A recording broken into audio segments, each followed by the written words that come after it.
Buenas tardes y bienvenidos a este espacio de conversación del Movimiento para la Salud de los Pueblos en América Latina. Mi nombre es Miguel García, yo soy comunicador y hago parte del Secretariado Global del Movimiento para la Salud de los Pueblos desde Colombia. Saludo a quienes nos escuchan y ven en nuestros canales y redes sociales. Recuerden que pueden seguir toda la información del Movimiento para la Salud de los Pueblos en los diferentes idiomas en nuestro sitio web www.phmovement.org y en nuestra página de Twitter @PHMGlobal.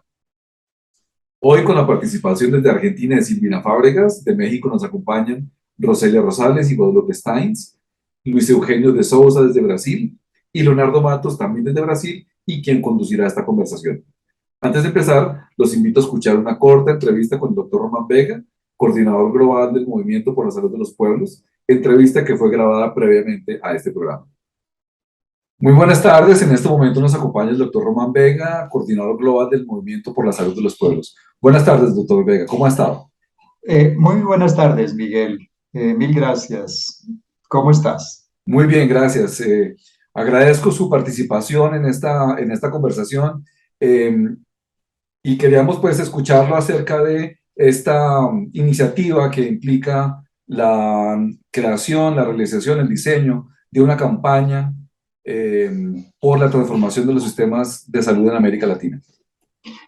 Miguel, sí, hace ya varios meses el Movimiento por la Salud de los Pueblos y distintas organizaciones de América Latina y del Caribe hemos venido impulsando una discusión que nos ha llevado a unos acuerdos para promover en toda la región una campaña por la transformación de los sistemas de salud.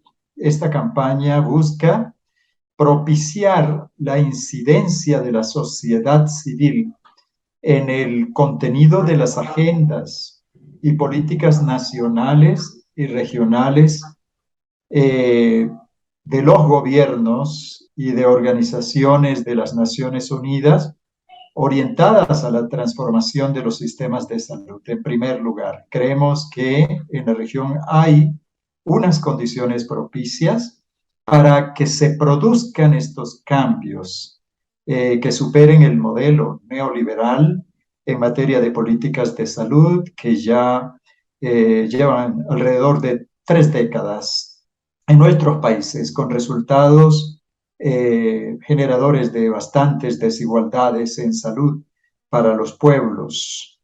Y esas condiciones se dan porque hay gobiernos nuevos y también de años anteriores que han hecho el compromiso de transformar los sistemas de salud, desde Honduras hasta la Argentina, pasando por México, Colombia, Bolivia, pues seguramente Brasil y otros países. Ese es el sentir de los gobiernos y es lo que esperan también los ciudadanos y ciudadanas.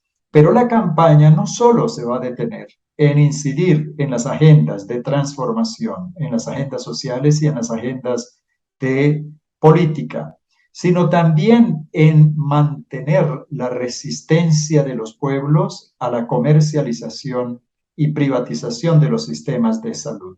Todavía tenemos sectores, gobiernos comprometidos con esta agenda neoliberal que en el marco de la tragedia que fue la pandemia de COVID-19 mostró sus deficiencias en materia de prevenir el contagio y controlar esta pandemia, pero también en atender las otras necesidades de salud de la población que fueron postergadas. Estos sistemas muestran esa incapacidad porque pues están anclados en un negocio privado, en la comercialización, que coloca en primer lugar el interés particular y en segundo lugar el interés común, el interés general.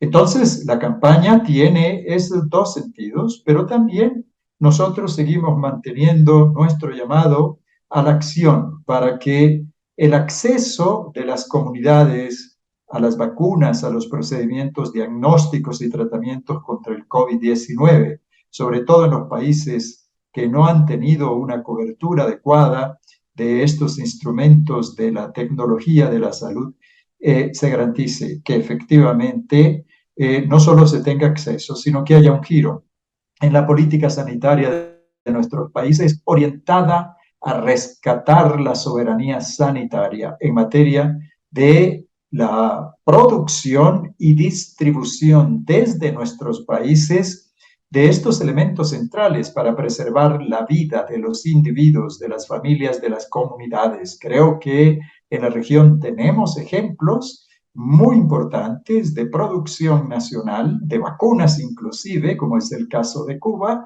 que vemos que se pueden replicar y no hay razón para que haya un gueto en nuestros países de la América Latina y Caribe en este campo. De modo que la campaña tiene ese fundamento y esperamos que tenga una gran acogida en cada uno de los países, en cada una de las subregiones de la América Latina y Caribe, que se adhieran a ella los trabajadores y trabajadoras, campesinos, indígenas, comunidades afrodescendientes, mujeres, jóvenes, etcétera.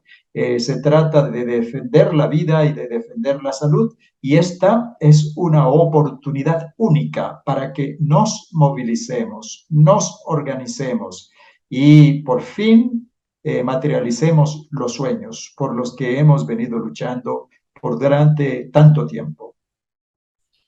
En un contexto global más amplio, doctor Vega, el Movimiento por la Salud de los Pueblos a nivel global tiene una estrategia tiene una campaña que se llama Salud para Todos y tiene una de las líneas que es por unos sistemas más equitativos de salud. ¿Cómo esta campaña entra a jugar dentro de ese contexto global y por qué ese interés particular en desarrollar esta campaña para América Latina?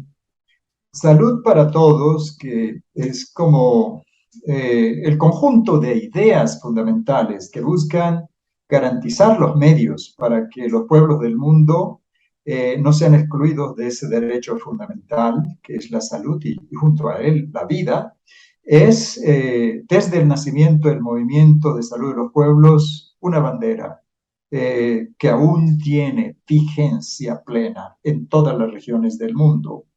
La salud para nosotros es integral, no solo se refiere al derecho al cuidado médico y de la salud relacionado con los sistemas de salud. También tiene que ver con otras condiciones de vida y de trabajo de nuestros pueblos, con la relación con la naturaleza. Pero los sistemas de salud son fundamentales. El desafío que tenemos en la época actual es que hay una política global que pretende darle continuidad a la privatización y comercialización, de hecho iniciada en países de América Latina como Chile durante la dictadura de Augusto Pinochet en la década del 80. Esa política se pretende generalizar al mundo todo, a todas las regiones del mundo. La crisis de los sistemas de salud pretende ser resuelta por la vía de su privatización y comercialización con la bandera de la cobertura universal de salud. Nosotros somos muy conscientes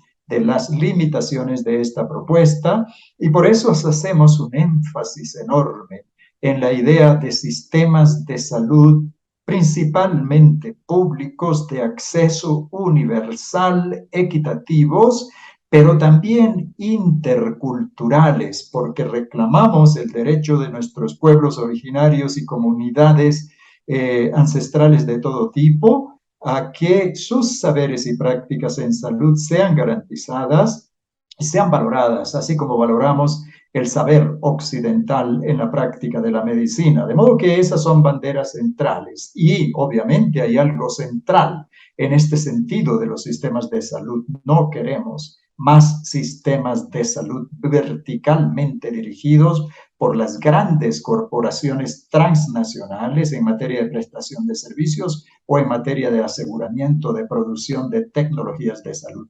Los ciudadanos y ciudadanas tienen el derecho a participar, de ahí que reclamamos también su democratización plena en su conducción y en la producción de los elementos necesarios para la salud y obviamente su distribución.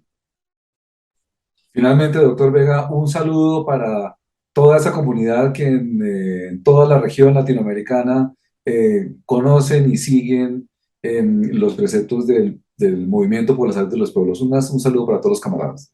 Un saludo muy caluroso, muy fraternal y bastante combativo en las circunstancias actuales para nuestros compañeros y compañeras desde Argentina hasta la última isla del Caribe, porque somos hermanos, tenemos una misma historia que nos ha permitido reconocernos como habitantes de un mismo territorio que reclama, entre otras cosas, su identidad propia, la preservación de su cultura, el florecimiento sobre la base de nuestros esfuerzos y de la lucha por un futuro mejor. De modo que un enorme abrazo a todos nuestros compañeros y compañeras y les invito a ellos y a ellas, y no solo a ellos y a ellas, sino a todos los luchadores por la salud en nuestros pueblos, a que con convicción nos unamos sin reservas a apoyar las agendas de cambio y a resistir las agendas de privatización y comercialización de los sistemas de salud de nuestros países. Bueno, doctor Vega, muchísimas gracias por su participación y nos encontramos en un nuevo conversatorio. Que tenga una buena tarde. Mil gracias, Miguel. Esperemos que esta campaña sea exitosa y que sea abrazada por todos y por todas. Muchas gracias, doctor Vega. Ahora le doy la palabra a Leonardo Matos. Buenas tardes y bienvenidos. Gracias, Miguel. Mucho gusto estar acá con todos ustedes hoy. Bueno, me llamo Leonardo Matos, yo soy profesor de la Universidad de Río de Janeiro y miembro del Secretariado Global del Movimiento por la Salud de los Pueblos. Y estamos aquí hoy con mucho gusto para un importante debate de lanzamiento de la campaña por la transformación y descolonización de los sistemas de salud en la América Latina, ¿no? América Latina ha pasado por momentos muy duros en la pandemia, sea por las respuestas de los gobiernos, sea por los fracasos de nuestros sistemas de salud, o sea por décadas de legados del neoliberalismo. Pero en este momento vivimos un momento de tensiones sociales y de cambios políticos en el continente. Al mismo tiempo, la idea y la utopía del derecho universal a la salud continúa muy viva en todo el continente y muchos de nuestros países. Quería hacer una pregunta general para ustedes. Antes que a la pregunta, una breve introducción a todos. Hoy tenemos mucho gusto de tener aquí con nosotros Luis Eugenio de Souza. Luis Eugenio es profesor del Instituto de Salud Colectiva de la Universidad Federal de Bahía y es presidente de la Asociación Brasileira de Salud Colectiva y actual presidente de la Federación Mundial de Asociaciones de Salud Pública. Gracias, Luis Eugenio. Tenemos también acá Silvina Fábricas. Silvina es médica generalista, integrante de la comisión directiva de la Asociación de Medicina General de Buenos Aires y docente de redes y sistemas de salud de la Escuela de Medicina de la Universidad de Mar del Plata. Tenemos acá con nosotros también Guadalupe Steins, que es integrante de la coordinación de la Asociación Latinoamericana de Medicina Social y también miembro del capítulo mexicano de la LAMES. Bueno, bienvenido a todos. Para empezar esta conversación, quería hacer una pregunta muy directa. ¿Por qué hablar en transformación y descolonización de los sistemas de salud en América Latina? ¿Qué ha pasado en el continente? ¿Qué ha pasado en nuestros sistemas de salud? Luis Eugenio, ¿quieres empezar? Sí, muchas gracias, Leonardo, Miguel. Saludo a Silvina, Guadalupe y Roselia. Decir que para mí es un honor poder compartir esta sesión de discusiones. Desde luego, agradezco la pregunta de Leonardo. Hablamos de transformación porque nos gusta lo que vemos. Tenemos un sistema de salud que está muy lejos de garantizar la salud como derecho. Lo que vimos durante la pandemia fue, como de allí ya, un desastre, una tragedia. El número de muertos, de enfermos, la mala respuestas que han dado los sistemas de salud han dejado claro que hay que transformarlos profundamente. Y en dos sensos, yo diría, en dos sentidos más importantes. El primero, en la mejoría de la calidad. Tenemos un sistema, o sistemas de salud en los países latinoamericanos que son fuertemente basados en una medicina de carácter biologicista, individualista, mercantilista, hospitalocéntrico. Hay que cambiar para un sistema de atención integral, priorizando la atención primaria, la promoción de la salud.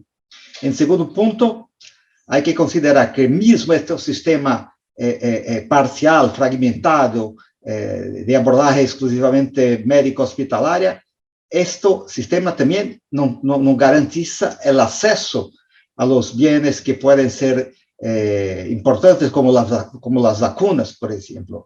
La inequidad de la distribución de dosis de vacuna en todo el mundo, y también en Latinoamérica, es una tristeza, lo que apunta una certeza. Hay que transformar los sistemas en el sentido del derecho universal a la salud. Dejo a mis colegas de vez para que continuemos la conversación. Gracias. Gracias, Luis Eugenio. Guadalupe, por favor. Sí, sobre todo me parece que el neoliberalismo lo que nos dejó como muy, digamos, en los huesos o en el tuétano, decimos en México, es que así son las cosas y eso es lo que hay que combatir. Es decir, que la salud no está centrada en el individuo, que el individuo no es el responsable de su salud, sino que el Estado tiene la obligación de garantizarlo a través de políticas públicas intersectoriales. Yo quizás en la experiencia de México, por ejemplo, tenemos algunas experiencias interesantes sobre compra de medicamentos que se ha quitado a los monopolios de las farmacéuticas, por ejemplo.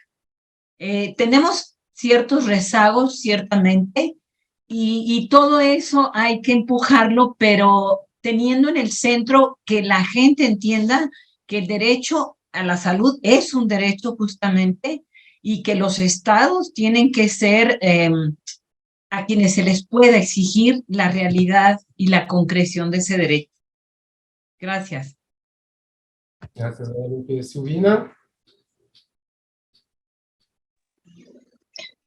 Bien, bueno, un placer estar acá presente representando a la Asociación de Medicina General de la provincia de Buenos Aires. En cuanto a la pregunta, a la necesidad de la transformación, de alguna manera es urgente después de décadas del avance del neoliberalismo y con consecuencias que tienen patrones comunes en toda América Latina, con las consecuencias, segmentación, fragmentación de los sistemas, teniendo en cuenta que en Argentina, por ejemplo, en donde tenemos un sistema de salud público garantizado y que genera cobertura a la población que no tiene obras sociales o un sector privado, la situación es muy heterogénea, el debate no está presente en la comunidad con respecto al derecho a la salud y las consecuencias del avance del negocio de la salud son absolutamente aterradoras y cada vez avanza más. Es necesario dar el debate, por eso estamos presentes, porque desde los territorios también venimos trabajando hace mucho tiempo, los médicos y médicas generalistas, pensando en una atención integral de las comunidades junto a los territorios, pero entendemos que no es suficiente y por tanto necesitamos aunar esfuerzos para dar esta batalla que está en ciernes y está muy álgida en este momento histórico en donde se debaten modelos muy distintos y en distintas etapas cada uno de los países va atravesando por batallas muy similares. Creo que desde nuestra asociación la necesidad de unirnos con un movimiento regional es muy necesario para darnos fortaleza en cada uno de los territorios. Gracias, Silvina. Roselia. Sí, buenas tardes. Yo quería agregar al diálogo algo sobre que desde la promoción de la salud ya se venía hablando de la necesidad de la reorganización de los servicios de salud. Y creo que hay un punto importante para el debate, que es que en estos espacios donde se atiende la enfermedad, comencemos a ver que a quienes estamos atendiendo no es a una enfermedad, un órgano, sino que estamos atendiendo a personas que aún en este momento de enfermedad deben de desarrollar sus capacidades, tienen subjetividades, tienen saberes que hay que ir incorporando en estos espacios. Y a mí me parece importante en este debate que estamos iniciando y en esta campaña que los espacios donde se atienden por tradición la enfermedad, tomemos en cuenta que estamos relacionándonos con seres humanos, ¿no? Y seres humanos que están transitando por un momento difícil en su vida, y entonces también que sea más humanitaria la atención, que sea más solidaria, que seamos más empáticos con el sufrimiento y el dolor que están en ese momento que están sufriendo las personas. Gracias, Roselia. Tomando el asunto de la atención primaria, que Silvina y Roselia y Luis Eugenio han comentado brevemente, quería profundizar un poquito más en esto, ¿no? Nosotros tenemos un ideal de atención primaria que remete a Alma Ata y la concepción de atención primaria integral, pero lo que hemos visto en muchos de nuestros países es una dificultad de avanzar en dirección a la integralidad desde la atención primaria, ¿no? De que la atención primaria sea un punto más importante de coordinación y organización de los sistemas de salud, por un lado. Por otro, este mismo problema que Silvina, Luis Eugenio han mencionado, sobre la necesidad de construir desde los territorios y también de construir miradas menos biologicistas, menos biomédicas para la perspectiva de la salud. Al mismo tiempo, vemos como entidades como el Banco Mundial, el Fondo Monetario Internacional, cada vez más con nuevas propuestas para la atención primaria, aprovechando de nuestros conocimientos y intentando cómo transformar todo en un paquete básico nuevamente, como hemos visto. ¿Cómo ven esa situación? ¿Qué papel la atención primaria tiene que tener en la transformación de los sistemas de salud de nosotros? Silvina, ¿quieres empezar?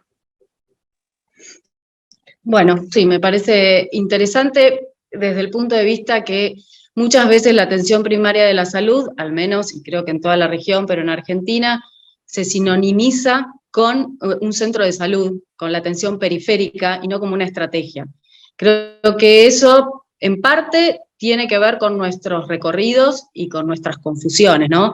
Y muchas veces como fuimos llevando el discurso y el debate a lugares que no fueron compartidos con la comunidad. Entonces, el objetivo en esta etapa me parece fundamental que centralicemos la atención primaria de la salud como una estrategia en donde el primer nivel de atención sea central, porque muchas veces, incluso ahora en Argentina, en donde se habla de un sistema de salud integrado, se empieza a hablar y se centraliza en los hospitales, y cuando metemos la discusión y se centra la discusión en los hospitales, nos olvidamos de la comunidad y nos olvidamos del primer nivel de atención. El primer nivel de atención pensado como la promoprevención, pensado como la atención de las patologías prevalentes de las personas en sus distintos momentos del ciclo vital, tiene que ser el centro y debemos llevar hacia ahí la discusión, y esa es la fortaleza. En nuestro último congreso, lo que se veía, y en una de las mesas centrales, le pusimos, el título fue Vivencias en el campo de la salud, la potencia de la atención primaria de la salud en la integración.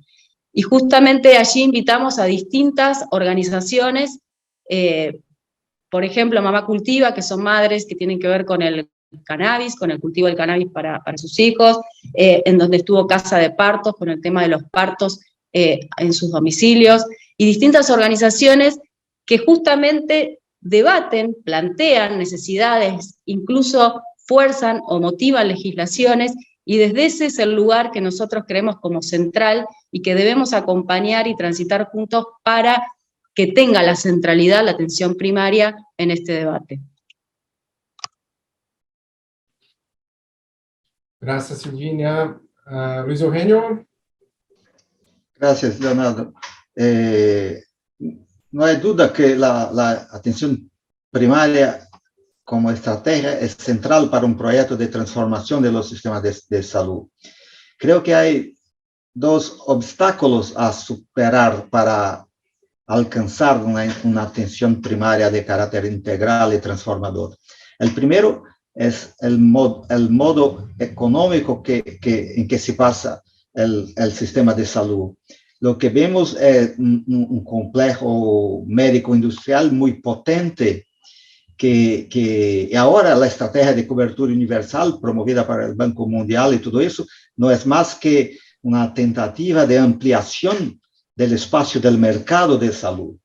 Entonces, con la tecnificación de la atención primaria, aquí en Brasil se pasa eso ahora con la telemedicina, que pone en manos de médicos y de enfermeros con internet para que hagan los rayos X y le envíen para los médicos que están a distancia, para que hagan los laudos médicos. Entonces, hay una tecnificación que, más una vez, refuerza la abordaje biomédica. Entonces, tenemos ahora la atención primaria con el riesgo de afastarse aún más de la idea de la promoción de la salud, de la integralidad. Entonces, hay esa tecnificación del acto médico que ya ocupa la atención especializada en 80-90%, tiene como una frontera de expansión ahora la atención primaria. Entonces, tenemos ahí una lucha muy importante, que pasa también, y este es el segundo punto, por la formación de los profesionales de salud, los médicos, los enfermeros, los profesionales de dentística, todo eso que tienen una formación que se vuelve al mercado, porque lo pagan más. La idea de la práctica de salud como derecho ahí se pierde claramente en los jóvenes que son desde el ejemplo de sus profesores, de los docentes, simplemente mercadores de productos de salud. Entonces, tenemos ahí dos retos muy importantes. Un es intervenir a parte del Estado para impedir, para dificultar, obstaculizar esta tecnificación que no mejora la salud, al contrario, el riesgo de iatrogenia es muy fuerte, y conocemos eso, y también por la regulación del proceso de formación de los profesionales de salud. Dos estrategias fundamentales, me parecen, para que tengamos una atención primaria que sea transformadora y estratégica para un sistema de salud integral. Gracias, Luis Eugenio. Guadalupe. Sí, en la primera ronda me quedé con algo para comentar respecto de lo que dijo Luis Eugenio, en términos de que además de que no sea hospitalocéntrico, etcétera, etcétera, también tendríamos que tratar de romper con el modelo médico hegemónico. Es decir, donde el médico es ahora sí que el centro y es prácticamente quien decide, y de la mano van justamente lo que coincido totalmente con Silvina y con Luis Eugenio. O sea, el primer nivel de atención tiene que ser un muy buen nivel de atención, porque ahí se resuelven 80% de las patologías, pero también tiene que acompañarse de un sistema de referencia y contrarreferencia, muy importante. O sea, sí debe haber un segundo y un tercer nivel para las patologías 15 y 5%, que serían las del tercer nivel de atención, y su obligatoria referencia y contrarreferencia, es decir, ya lo que los pacientes que tú has enviado se han resuelto, etcétera, etcétera. Yo ahí sí, también coincido en que va de la mano con la formación de personal de salud, sobre todo en atención primaria, o en médicos generales, o en médicos familiares, porque justo lo que dice Luis Eugenio, O sea, los jóvenes médicos o enfermeras, qué sé yo, van por la especialización, que es lo que les va a reportar ingresos económicos altos, ¿no? Y eso ya de entrada los separa de la comunidad y digamos que queda otra vez en la subjetividad o en lo colectivo, que ser un médico general o un médico familiar, pues no sirve, no es bueno, porque estamos bajo la lógica del mercado. Entonces hay que romper con eso también, pero eso también tendría que ser una política de Estado. Es decir, yo planteo como Estado que necesito médicos generales, voy a dar incentivos, voy a dejar que entren a las escuelas de medicina, porque, por ejemplo, en México tenemos el problema de que redujeron el acceso a los estudiantes a estudiar medicina. O sea, fue una selección obligada. Y pues ahora sí que quien tuviera el dinero para pagarlo en una escuela privada, carísimo. En fin, entonces coincido completamente con Silvina y con Luis Eugenio en estas estrategias que son fundamentales para que, digamos, se pudiera aterrizar y concretar la atención primaria. Por supuesto, Guadalupe. Roselia.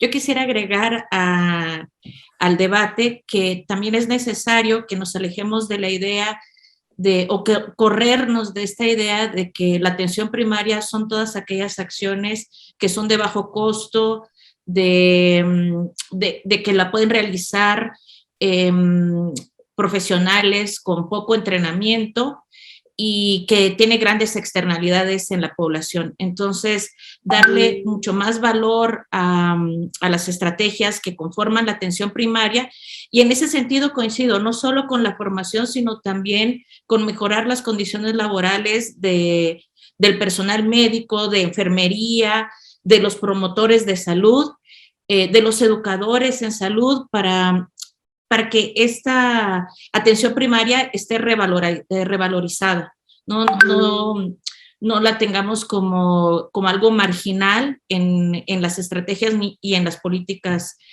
sanitarias.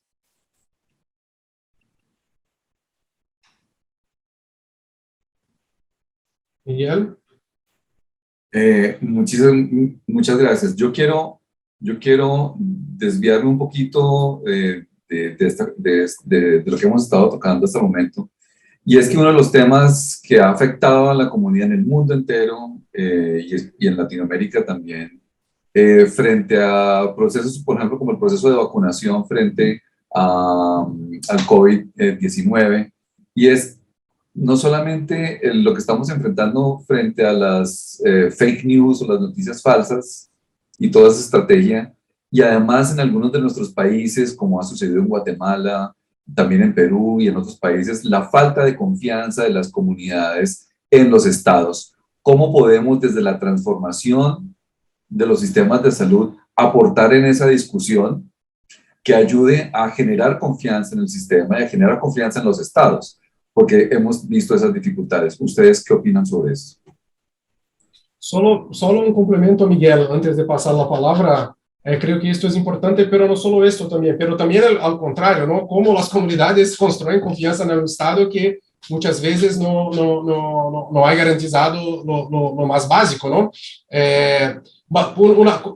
Tentando recolocar la pregunta un poco, ¿cómo es posible compatibilizar no solo la confianza de las comunidades con el sistema de salud y con las autoridades sanitarias, pero también que los sistemas de salud convivan de una forma saludable y autónoma y horizontal con los saberes populares, con las visiones, las cosmovisiones de nuestros pueblos? ¿Cómo ven esta cuestión? Guadalupe, por favor. Sí, para platicarles un poco la experiencia de México, que fue muy asertiva en el asunto de la vacunación. Fíjense, o sea, porque ahí está el papel central que tiene que ejercer el Estado. O sea, el gobierno de México dijo, ¿saben que las vacunas las va a manejar el gobierno? la Secretaría de Salud. Van a ser universales y gratuitas. Y hubo toda una política de comprar rápidamente, pues a quien tuviera, a las diferentes farmacéuticas. Y entonces, fíjense que durante la pandemia fue súper impresionante ver en las filas para la vacuna igual a la persona con mucho dinero, igual a un campesino, igual a un obrero, todos los de 60 y más se fueron a formar y recibieron sus dosis de vacuna. Bueno, la primera, la segunda y el refuerzo, el tercero. Entonces, y ahí el Estado mandó un mensaje, ¿me entienden? Pocas gentes realmente, más bien la derecha que de pronto empieza a golpetear políticamente a través de lo que se puede, diciendo que, cuestionando, pero cuando la estrategia fue tan contundente, a la derecha y a los medios finalmente no les quedó otra más que pues aceptar que había sido una estrategia muy acertada.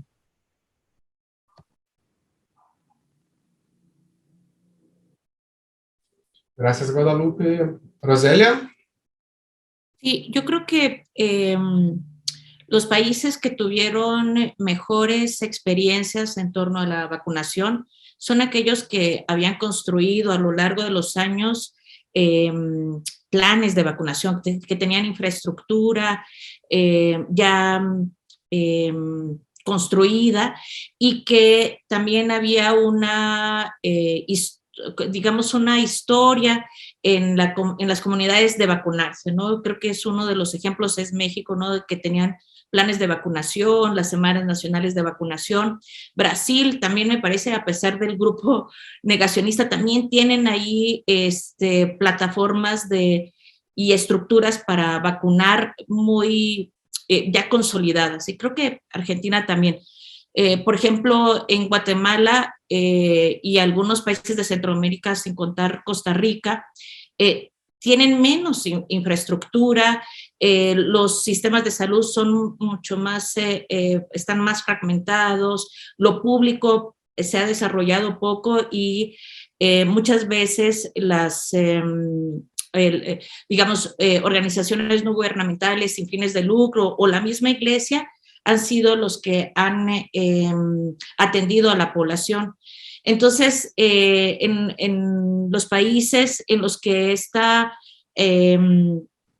tradición de la vacunación no se había consolidado previamente, creo que es donde más hubo problemas. Pero de cualquier manera, me parece que también hay que tomar en cuenta estas nuevas formas de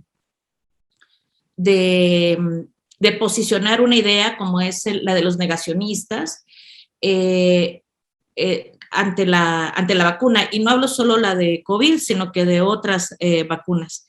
Entonces, la comunicación efectiva, que creo que fue una de las cuestiones más importantes en México, del gobierno federal y del gobierno de la Ciudad de México, es muy importante. Una comunicación que explique muy bien a la población, que la información se transmita de manera eficiente, pero también como en este proceso de curación de la información, ¿no? De que no se entregue como la elaboran los epidemiólogos o el personal de salud, sino que se cure, que se transforme para que llegue de una manera más efectiva a la población. Entonces, creo que en los países como lo que mencionabas, como Guatemala y Honduras, tal vez Nicaragua, ahí se debe de robustecer, se debe de estructurar mejor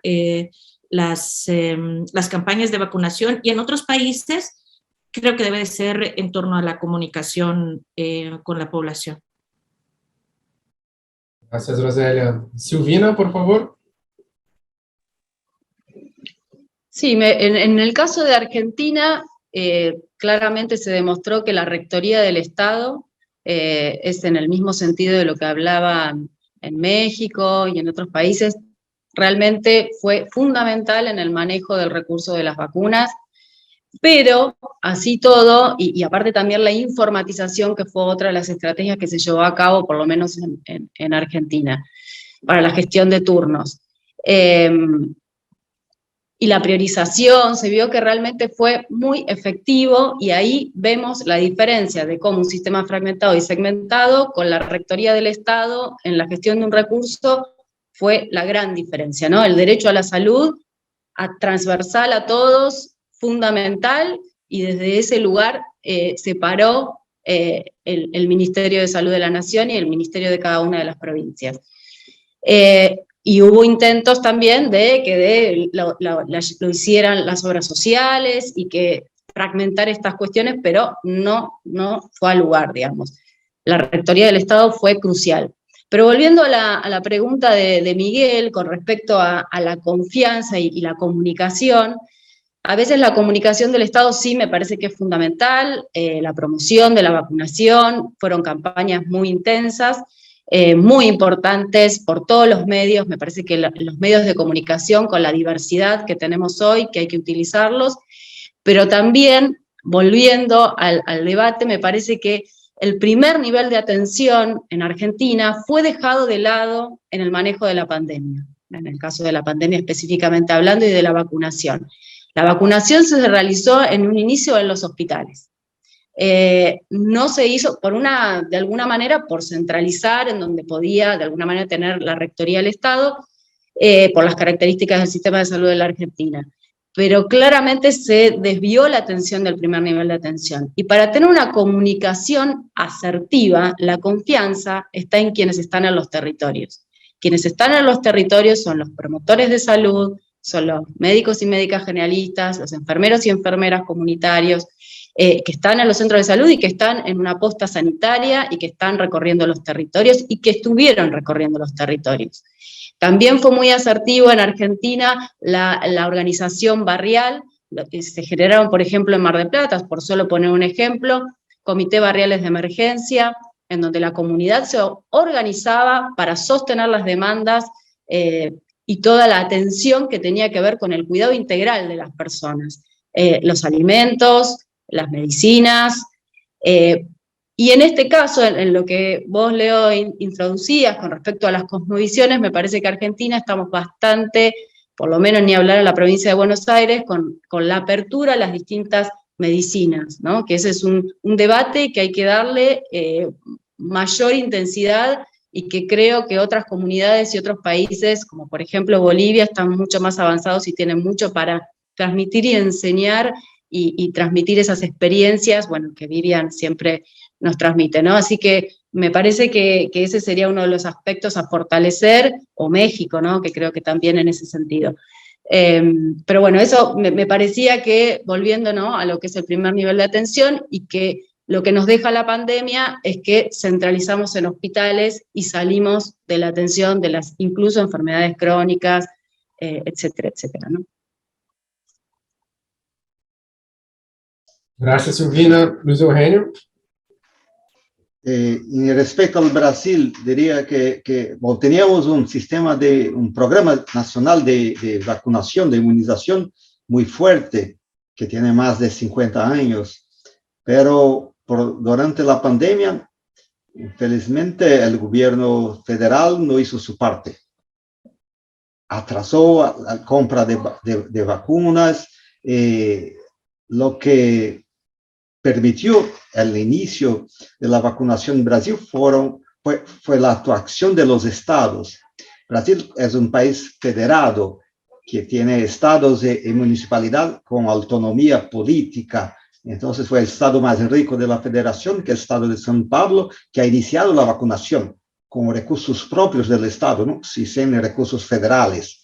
Y cambió el sistema, de hecho, el sistema único de salud es un sistema de responsabilidad compartida entre los 3 niveles de gobierno, federal, estadual y municipal. En el caso de la pandemia, con la omisión, la negación del negacionismo del gobierno federal, fueron los estados y las municipalidades que garantizaron la vacunación. Y hubo una adhesión de la población muy fuerte que estaba acostumbrada por 5 décadas de programas a correr a los puestos, a los puntos de vacunación. Entonces fue muy efectiva la vacunación a partir de la movilización de la base, que ahora no se sabe si el sistema único continúa el mismo o si tiene una redistribución del poder con mayor protagonismo de los estados que del gobierno federal, lo que antes de la pandemia. Pero comentando la pregunta de Miguel, es muy importante que hubo una confianza en relación a vacunación por esta experiencia pasada, mas no hay garantía que va a continuar. Porque hay que tener en cuenta que la falta de confianza que crece en todo el mundo tiene como primero responsable la propia industria farmacéutica, que ha ponido sus lucros adelante de los intereses de la salud, es muy claro, y mismo en el caso de la vacuna contra COVID-19. Entonces, ¿cómo que estas grandes compañías que están ahí haciendo billones de millones de ingresos, cómo confiar en estas empresas? Hay un problema claro ahí. Entonces, para eso es importante la intervención del Estado, mas también de que el Estado hay que refletir, porque el Estado no es neutro políticamente y ha sido ocupado por la mayor parte del tiempo por los grupos políticos dominantes que están aliados a esas empresas capitalistas muy grandes. Entonces, hay que democratizar el Estado. De hecho, la democracia es el punto fuerte para hacer la transformación de los sistemas de salud en el sentido del derecho universal. Y para reconquistar la confianza, hay, por tanto, que involucrar las comunidades en los territorios y la organización de los sistemas de salud. Lo que pasa en Brasil es increíble. En una ciudad, por ejemplo, de Salvador, 3 millones de habitantes, para cada pequeño centro de salud es el prefecto que va a hacer una indicación política, partidaria, a vez de esta unidad, este pequeño centro de salud comunitario que está ahí, ser organizado, ser gerido, ser conducido por la población que es servida por él. Al contrario, viene alguien de fuera, que mora lejos, que no tiene vínculos con la comunidad, y va a ser el gerente que es nombrado por el prefecto que vive lejos de esta comunidad. Entonces, tenemos que tener el fortalecimiento de la perspectiva comunitaria. Democracia no es solamente elecciones de 4 en 4 años, mas de participación cotidiana, rutinaria. Entonces tenemos que democratizar la gestión de los servicios de salud pública para que lo hagan directamente los representantes de la población. Tenemos una experiencia muy interesante en Brasil, que son los agentes comunitarios de la salud, que viven en las comunidades. Infelizmente, hace algunos años se quedaron como servidores del Estado y no más de la comunidad.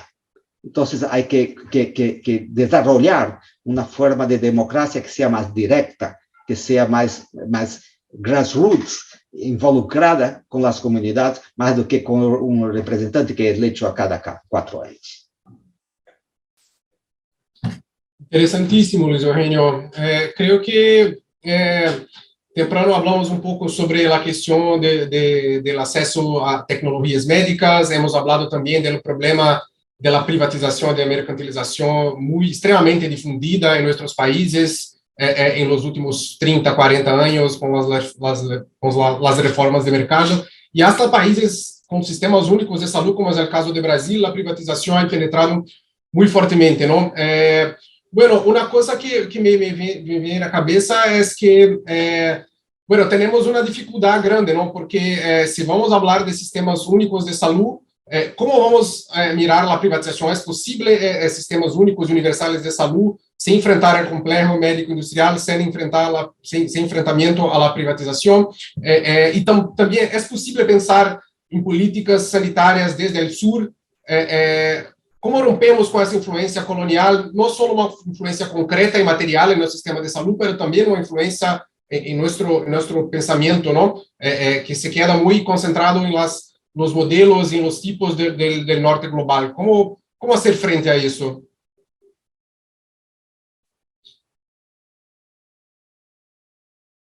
Roselia, ¿puede empezar? Guadalupe, por favor. Adelante. A ver si, porque de pronto me quedé pensando y ya no sé si lo voy a hilar.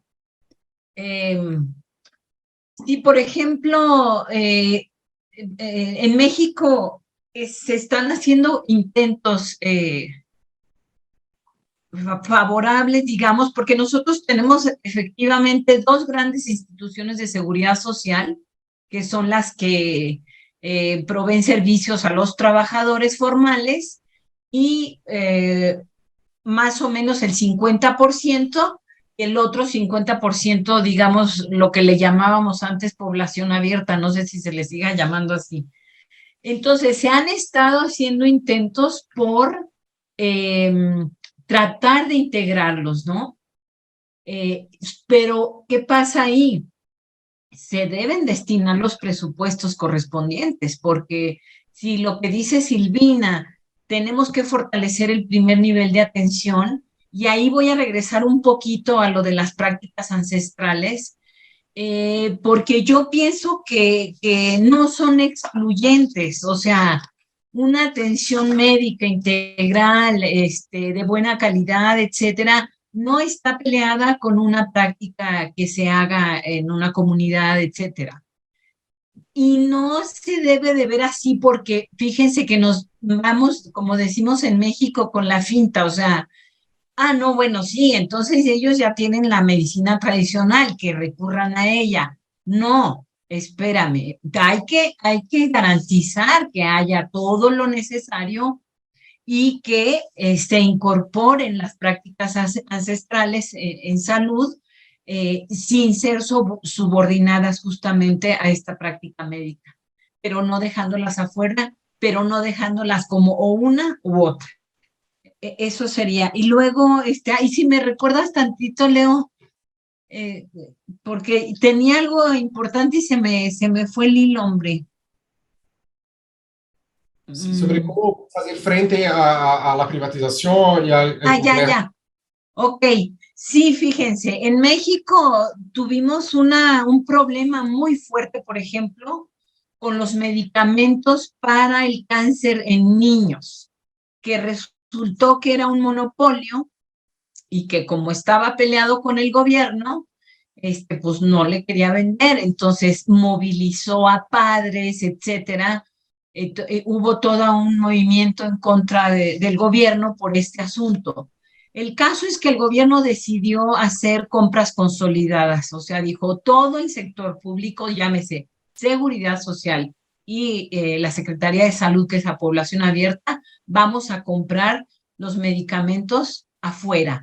Pero como bien dice Luis Eugenio, como los estados son autónomos, México tiene 32 estados y la Ciudad de México, solo algunos estados han aceptado entrar a digamos, a este modelo.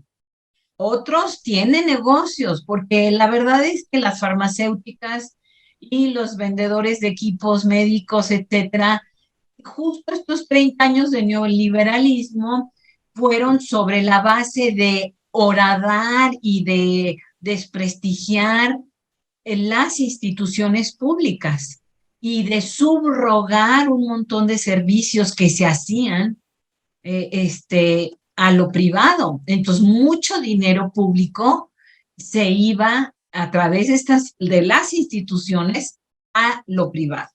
Y entonces por ahí se empezaron como a detener estas fuentes de ingreso hacia lo privado, se atajaron también, digamos, la compra de medicamentos, incluso no estoy segura si fue con la Comunidad Europea o con la propia OMS, de pedirle que sirviera de intermediario para hacer las compras consolidadas de medicamentos para México.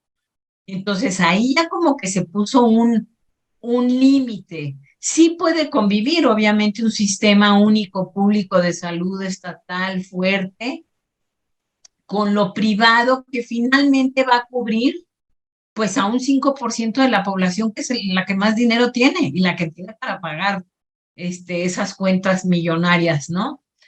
Y la otra cosa, en contra de la...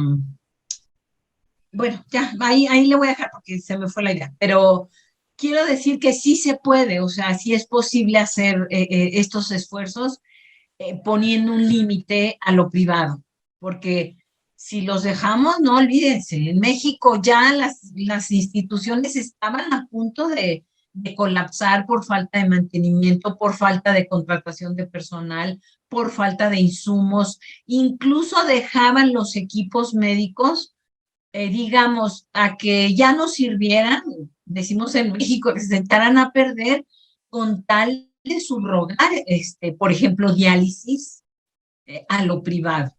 Entonces, bueno, todo ha sido una serie de recuperar todos estos espacios de lo público. Y sí se puede, digo. Si puedo. Sí, tengo acuerdo con lo que dice Guadalupe con respecto a la privatización. De hecho, al fin son contradicciones, hay una contradicción básica entre la salud como derecho, la salud como mercancía. Entonces, son irreconciliables. Pero en las prácticas concretas de la situación, de la correlación de fuerzas que tenemos hoy, hay que adoptar un abordaje muy como digo, muy progresiva, estratégica. Y creo que el punto esencial en este momento es impedir la transferencia de recursos públicos a los sector privado. Entonces, si quiere el sector privado, ahí tiene, pero que caminen con sus propias piernas. Lo que no puede es como tenemos en Brasil, por ejemplo, fondos públicos de los trabajadores de Petrobras, de los Correos, del Banco do Brasil, de empresas estatales públicas, los fondos de prevención por los retirados van a investir en empresas privadas de salud, de educación, es una contradicción, los gerentes de esos fondos. Entonces, el sector privado, al menos, pelo que conozco en Brasil, no conozco los otros países, pero viven fundamentalmente de recursos públicos. Y cada vez más, la proposición que hacen de integración público-privado no es más que un deseo de un acceso aún mayor a los recursos públicos. Eso que hay que cortar, que hay que impedir. Si quiere el sector privado, si quiere trabajar con el sistema único, tiene que prestar servicios gratuitos a todo el público, todas las personas. Y no solamente tenemos los hospitales de excelencia que se llaman en Brasil, que son hospitales filantrópicos que reciben mundos de fondos de recursos públicos y solo atienden a una clientela privada muy rica en general. Entonces, eso no se puede pasar. Con respecto a la descolonización, otro punto importante que Leonardo trae, ahí nuevamente me parece que la democratización de la sociedad que es fundamental. El proceso, mira, la privatización no se combate, la descolonización al mismo tiempo no se combate con la estatización, mas se combate con la publicización. Y la publicización hay que asumir diferentes formas a depender del territorio, de las comunidades que están involucradas, para que en Brasil, por ejemplo, un país muy grande, certamente los sistemas de salud en el norte, con fuerte presencia indígena, debe ser diferente de lo que se hace al sur, con una representación más fuerte de migrantes europeos y de otras partes del mundo. Entonces, esta fina sintonía con las características de la población es que puede hacer la descolonización. No es un paquete solo de descolonización, me parece, sino que una multiplicidad. Es la ecología del saber en hecho que se debe buscar. Gracias. Gracias, José Eugenio. Silvina, por favor. Bueno, me parece que en el mismo sentido que vienen hablando los compañeros y compañeras, es complejo, la diversidad de escenarios es diversa, ¿no? Los sistemas en general, por todo lo que venimos hablando, son mixtos, en definitiva, por más, incluso en Brasil, ¿no? Hablando del Sistema Único de Salud, pero también presentando el avance del sector privado, y en Argentina también, digamos, y con la seguridad social, y nosotros tenemos la característica de tenemos la parte pública, el sector público, el subsector de las obras sociales y el subsector privado, pero el de las obras sociales básicamente se atiende, o sea, esos recursos de los trabajadores se dirige hacia el sistema, al sector privado. Eso fue, digamos, una de las cuestiones del neoliberalismo, ¿no? Haber desviado esos fondos hacia el sector privado. Hay algunas legislaciones tentativas como para tratar de que esos recursos queden en la parte pública, pero realmente todavía no con fortaleza. Yo creo que y desde la asociación, creemos que para que esto sea una realidad, o que el debate empiece a ser una realidad, tiene que estar puesto el debate en la sociedad, un debate ciudadano, incluso de dónde están los valores, cuál es el valor que le damos a nuestra salud, y el valor real, ¿no? El valor como derecho y no como mercancía. Si no debatimos ese centro, me parece que todos los esfuerzos pueden irse, ¿no? Se diluyen, porque va ganando claramente el complejo, ¿no? Es un complejo médico, industrial, farmacéutica, es un gran complejo.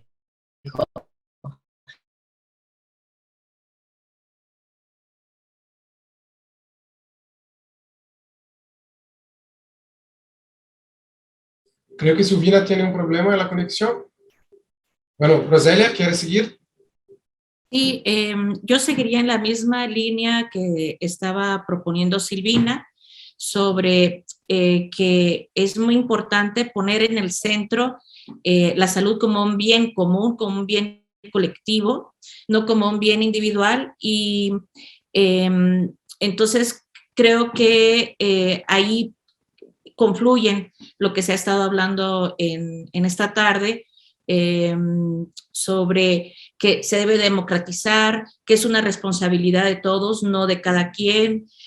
Nos alejamos entonces de todas estas cuestiones de los estilos de vida, de victimizar a la víctima, y ponemos en el centro la salud como una metacapacidad para el desarrollo de otras habilidades y otras capacidades. Y entonces también no tenemos esta idea dicotómica que creo que también es importante y que permite tal vez de alguna manera hacer un punto de inflexión con la dicotomización de la salud y la enfermedad. Y a lo mejor por ahí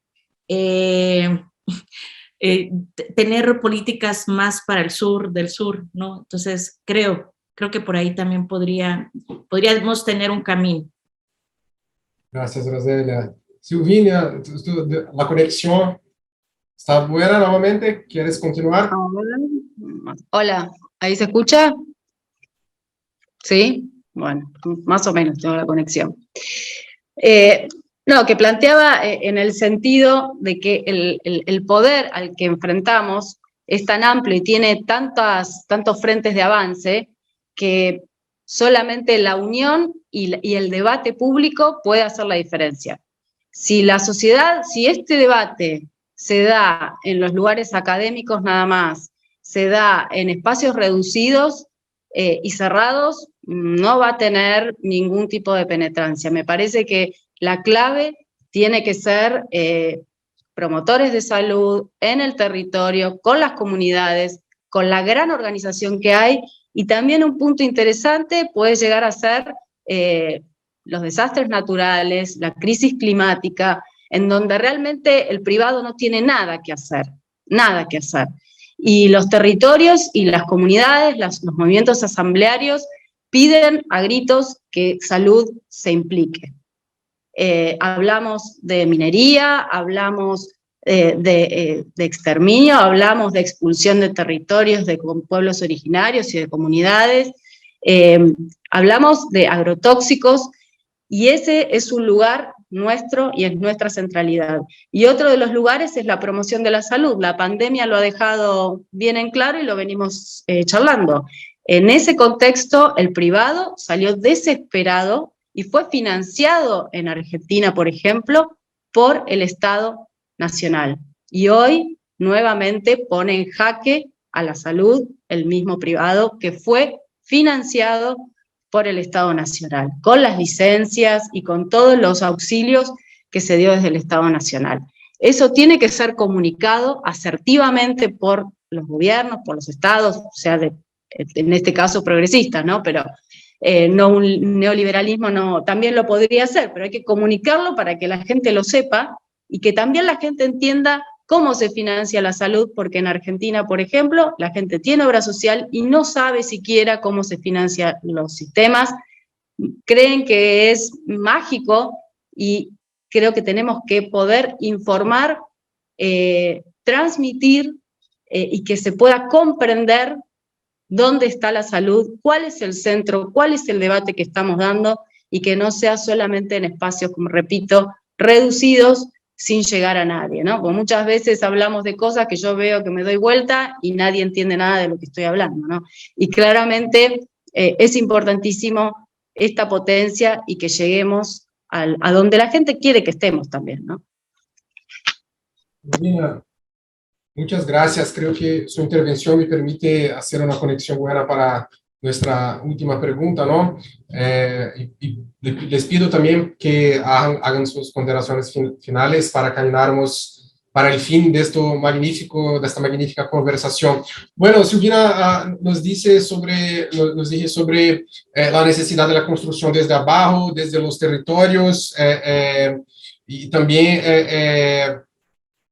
planteado un poco esta necesidad. Tenemos un contexto que tenemos un contexto social de tensiones elevadísimas, con consolidación de la extrema derecha y de gobiernos progresistas de diferentes lados, los movimientos autónomos también muy fuertes, tenemos estallidos sociales que, por ejemplo, en Colombia, en Chile, que han colocado la cuestión de la salud en primer plano, ¿no? De la discusión societaria. Tenemos procesos de cambio como en México, como en Bolivia, y otros. Ojalá Brasil nos juntemos en poco tiempo, pero sí, lo que quería preguntar para ustedes es, ¿cuáles son los principales desafíos de los movimientos sociales, de las organizaciones populares, o los desafíos políticos desde abajo para que disputemos los rumos de la transformación de los sistemas de salud, ¿no?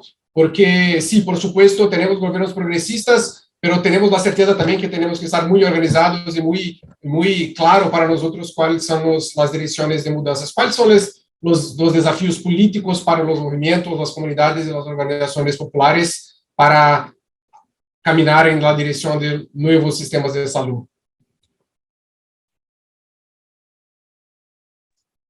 Guadalupe, por favor. Y este debate lo hemos dado en Alanes, porque justo lo que pensamos es que nosotros como Asociación Latinoamericana de Medicina Social, digamos, no tendríamos por qué, ay, híjole, espero decirlo bien, organizar a la gente. O sea, la gente ya se está organizando en los territorios, en las comunidades, y entonces, bueno, como Alames nos toca, ¿qué nos toca hacer? Acompañar, ¿cierto? Justo lo que dice Silvina, difundir, informar, el derecho es un derecho, la salud es un derecho, como lo es el agua, que acá ya lo quieren, acá ya prácticamente las cerveceras están monopolizando el agua en nuestro país. Bueno, entonces, porque en México, fíjense que tuvimos la experiencia de estar en el gobierno de la Ciudad de México de 2000 a 2006. Yo estuve participando con Asa Cristina Laurel, que era la secretaria de Salud de la ciudad, y nos costó mucho trabajo promover la participación comunitaria. Mucho, porque nuestro país tiene una historia, digamos, de clientelismo, es decir, ¿qué me vas a dar si yo participo? ¿Me explicó? Entonces, no, es que aquí lo que ustedes hagan va a ser para su comunidad. no como que es un chip que no podemos cambiar. Bueno, me refiero en particular a la población de la Ciudad de México, que además es una urbe muy complicada, muy grande, etcétera. Pero bueno, entonces tendríamos que centrar bien cuál es nuestro papel, desde la academia, desde el gobierno, pero justo respetar y respaldar y fortalecer las organizaciones comunitarias. Y si es posible, promover, ¿verdad? La organización comunitaria que demande. Y algo que dijo Silvina, o sea, tenemos que insistir públicamente, masivamente, ahí igual iría cerrando mi conclusión, en que la salud es un derecho, no es una mercancía, y que el Estado está obligado a través de nuestros impuestos a regresarnos este acceso a la salud, porque no es un regalo finalmente. Gracias. Gracias, Guadalupe. Luis Eugenio. Sí, me parece que tenemos ahora una oportunidad de oro. Mira, en todo el mundo vivimos una crisis civilizatoria muy importante. Lo que pasa, el crecimiento de la extrema derecha es, de hecho, una reacción a la crisis, a una crisis que el neoliberalismo ha puesto el mundo todo. Entonces, ¿por qué los pobres, por qué los que perdieron durante el periodo de crecimiento del liberalismo se vuelven a la extrema derecha? Porque hace falta un proyecto bien estructurado del campo popular y democrático. Y me parece que dos son los pilares de la construcción de ese proyecto. El primer es la creación de una utopía capaz de unificar las luchas por la igualdad con las luchas identitarias. Nos queremos la igualdad económica de condiciones de vida, mas queremos el respeto a las diferencias. Los negros no sufren mismo que los blancos, las mujeres, los hombres, los heterosexuales, los homosexuales o los otros géneros.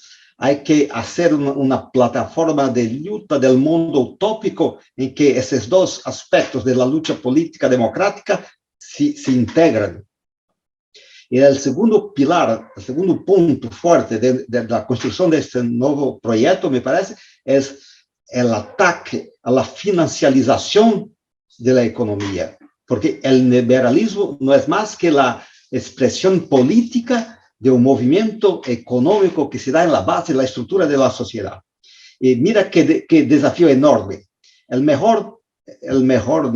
más importante programa de social del gobierno Lula de 2003 a 2010 fue el Bolsa Familia. Mas si miramos bien, este programa fue muy bien, muy bueno para todas las clases pobres. Fue también un programa que hicieron más rico a los muy ricos, porque entró en la lógica de la financialización. Al invés de políticas públicas universales, o que tuvimos con el Bolsa Familia fue la creación de créditos bancarios enormes, una parte de la población que se tornó cliente de los bancos, y nunca los bancos ganaron tanto dinero. Entonces, hay que proponer y que desarrollar políticas públicas universalistas que confronten la lógica de la financialización, o que es un reto enorme, no hay duda. Mas si no lo hacemos, estaremos creando el cuervos. Gracias. Gracias. Silvina, sus consideraciones finales, por favor. Sí, creo que como desafío, planteabas de desafíos de las organizaciones sociales y políticas, ¿no? Como organizaciones sociales y políticas, como bien dije, bueno, instalar el debate y promover espacios abiertos a la comunidad desde los distintos lugares que nos tocan, que los que damos el debate y los que tenemos tal vez ciertos conocimientos, democratizar esos conocimientos, ¿no? Que circule, hacer circular circular estos conocimientos, ¿no? Para que pueda empezar a tener una base de sustento importante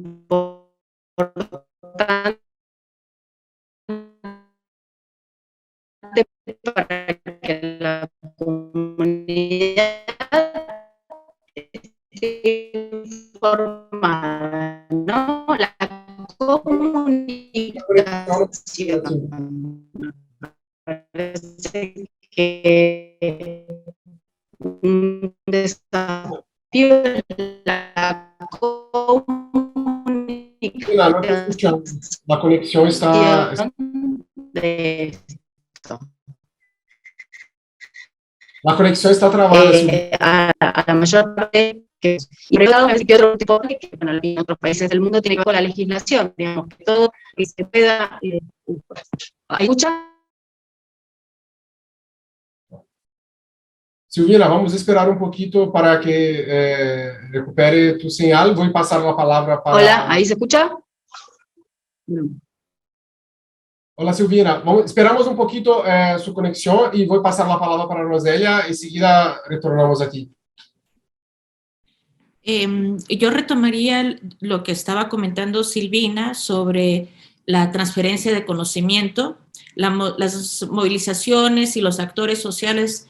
Creo que también no solo tenemos o tienen que demandar, sino que además también hay que madurar en el sentido de que se deben de hacer propuestas para mejorar los servicios de salud, las políticas sociales, hacia dónde queremos caminar. Y en ese sentido, creo que estos espacios, como el del Movimiento de Salud de los Pueblos, Salames y otro tipo de organizaciones donde confluyen diferentes actores sociales, socioprofesionales, académicos, permiten ir construyendo esas propuestas. Entonces, creo que también no solo demandar, sino que también ponerlo en la agenda pública y hacer propuestas para políticas sociales más de bienestar. Gracias, Roselia. Silvina, ¿quieres complementar? Ahí sí tengo. Sí, para complementar, en ese sentido, planteaba también las propuestas en el sentido legislativo, digamos, que lleguen tan profundo como para poder generar propuestas que en cada uno de los lugares podamos, en cada uno de los países, de las regiones, podamos legislar en base al derecho a si es constitucional, constitucional, si, a donde lleguemos, ¿sí? Pero me parece que ese es el sentido y que realmente las reformas se generan desde ahí, desde alguna ley básica que tenga que ver con principios generales, el principio de la vida, del bienestar, del buen vivir, avanzar en cada región en el aspecto más alto que se pueda, ¿no? También la legislación en medicinas ancestrales, medicamentos, enfermedades raras, o cada uno de los aspectos donde podamos legislar, creo que es el gran desafío, porque ahí es donde hacemos la base. Ahí hacemos la base, donde no nos van a mover, o movernos va a ser mucho más difícil. Muchas gracias, Silvina.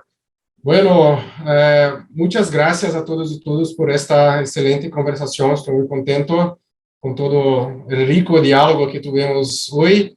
Solo antes de cerrar, gostaria de decir que estou muito contento com todo especialmente com esta última resposta de todos ustedes, porque desde nosotros del Movimiento por la Salud de los Pueblos acreditamos mucho que la construcción de futuros alternativos requiere la formulación de nuevas agendas, ¿no? Desde abajo, agendas sociosanitarias, culturales, de acción colectiva, ¿no? Para transformación y descolonización de nuestros sistemas de salud.